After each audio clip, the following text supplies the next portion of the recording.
Pagkasitsit ng binata sa inumin, agad niya itong idinura. Saka kinausap ang may-ari ng shop. Masama po talaga yung lasa niya. Tapos sinabi ko po siya kay Zane. Si Zane po tinikman rin. Sinabi po namin doon sa may-ari. Pagsubo ko po ng candy sa kanya, ayun, bigla na lang pong matumba. Ipinatikim ng binata sa kanyang nobya ang milk tea.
First thing to do is introduce yourself to the patient or the SO and collect the history of the patient and inform the patient or the SO of the purpose of Gavage and Lavage.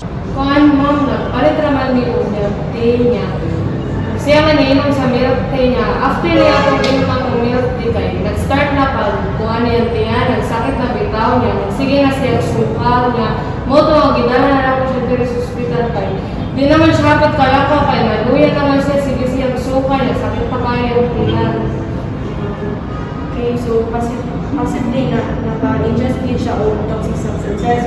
So atong patol karon ni ENGT na itong pasyente. Insert na itong tube ang iyang ilong, then padung sa iyang stomach para makuha o matagtang ang mga toxic substances nga ihang na-ingest. So okay lang makamang na ito na po. Okay ko na po. Sige. So ganang ano lang ka ma'am, wait lang diha ay kami na bahala sa ating pasyente. Thank you. Thank you, sir. Next is perform the hand washing technique. Then, gather the equipments at the bedside. For the gastric lavage, the following are the equipments to be used. First is the measuring container with the correct amount of warm feeding solution. The asepto syringe, 50 cc. A glass of water, 30 to 60 cc. Stethoscope, drape or towel, and emesis or kidney basin.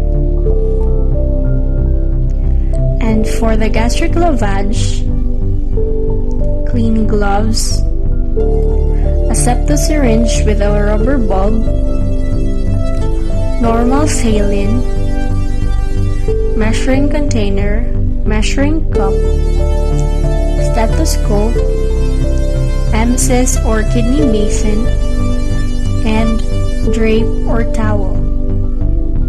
For the gastric lavage, first, wear your clean gloves.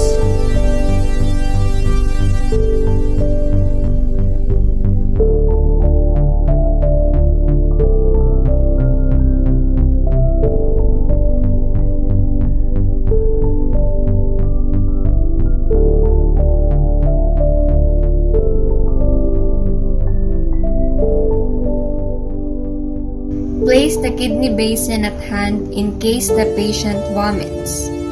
Then, place the towel over the chest. Get the NG tube and measure the length to be inserted.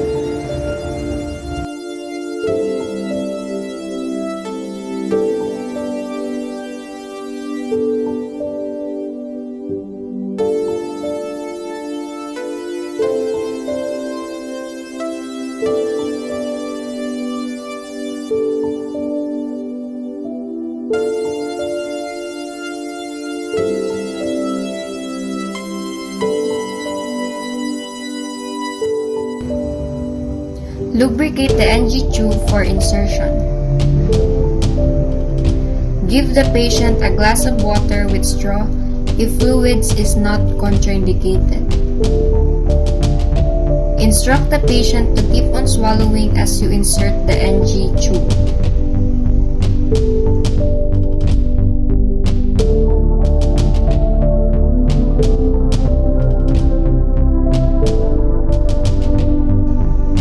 Secure the NG tube with tape.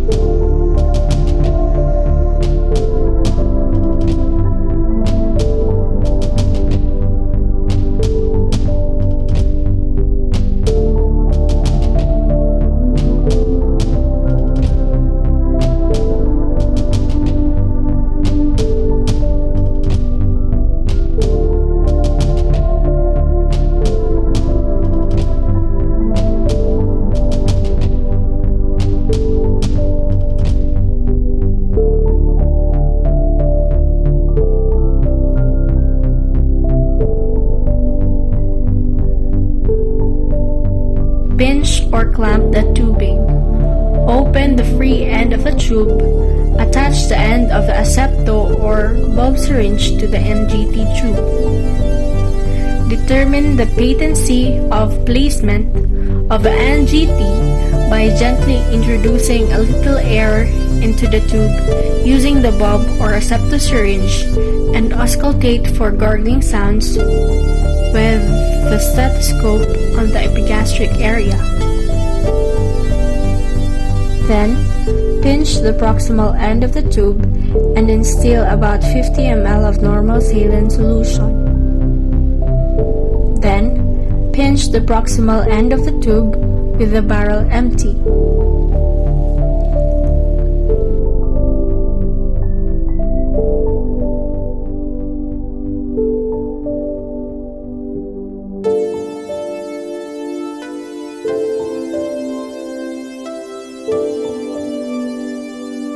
Connect the bulb or syringe using negative pressure to allow aspirate the normal saline solution.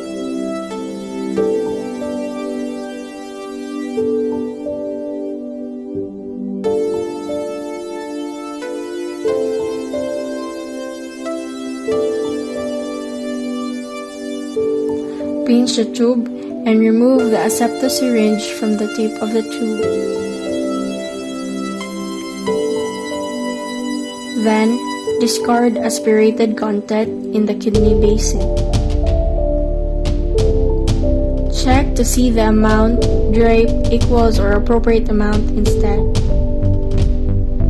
Repeat inflow and outflow cycle until the revert or flow of nears clear.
the gastric Gavage procedure.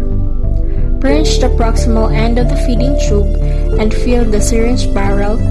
Pour additional formula into the syringe barrel, 3/4 empty with feeding formula, and let it flow by the gravity. Do not let the syringe barrel become empty during the feeding. Adjust the height of the syringe to the side flooring 12 to 18 inches from the insertion side. If formula failed to flow, raise the container in a bit or apply slight pressure in the plunger and bulb of the syringe. Follow tube feeding with 30 cc of water to clear the tubing.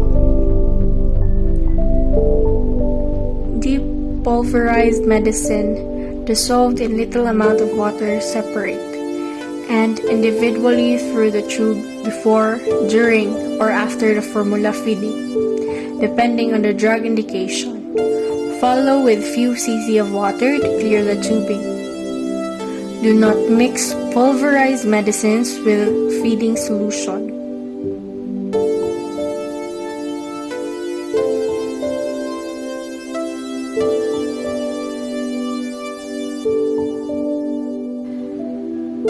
Then wash hands and document the following.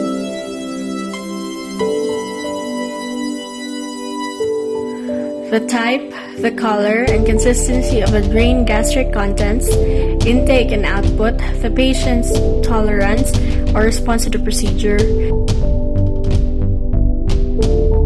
Lastly, monitor the breath sounds, bowel sounds, gastric distension, diarrhea, constipation, intake and output, daily weight, and laboratory results. Check the vital signs, urine output, and level of consciousness.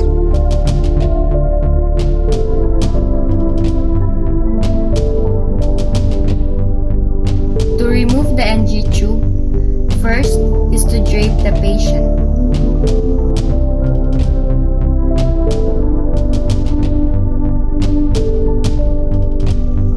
Apply solution to alleviate pain in the removal of NGT.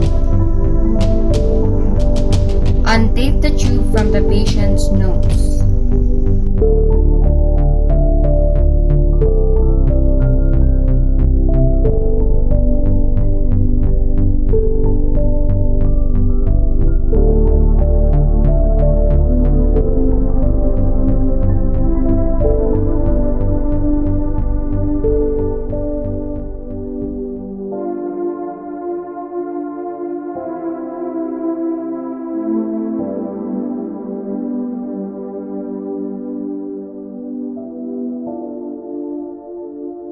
Instruct the patient to breathe from mouth, then withdraw the tube gently and steadily.